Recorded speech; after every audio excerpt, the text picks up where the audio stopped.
এটা আমাদের ড্রাগন বাগান। এই যে খেয়াল করে দেখেন বাম সাইডে ড্রাগন বাগান, এটা অনেক বড় বাগান আমাদের এটা। আর এই বাগানে, এই ড্রাগন বাগানটা আমরা যেটা চতুর্পাশ দিয়ে যেটা ঘেরা দিয়েছি, বিশেষ করে আমরা আগে সুপারি গাছ লাগাইছি, যেটা হলো সুপারি গাছ জমির আল দিয়ে। সুপারি গাছ লাগানোর পরে আমরা এর সাথে যেটা লাগিয়েছি দেখেন, এটা হলো তার, এই যে এটা হলো জিআই তার, দেখেন এটা তারের বেড়া দিয়েছি চারপাশ দিয়ে, দেওয়ার পরে বেড়া লাগিয়ে দিয়েছি। কিন্তু এখানে এই যে এখন আবার লোতার উঠে গেছে, এই লোতারগুলো আমাদেরকে কেটে পরিষ্কার করে দিতে হয় মাঝে মাঝে। এই লোতার কেটে দিতে হয় আমাদেরকে, এই লোতারগুলো কেটে দিতে হয়।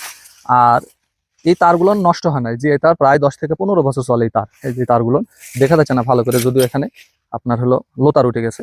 তাহলে আমাদের বাগানের জন্য এটা কোনো একটা পারফেক্ট একটা জায়গা। তাহলে বাগান করার পর বাগানটা ঘেরা পদ্ধতি খুবই গুরুত্বপূর্ণ বিষয়।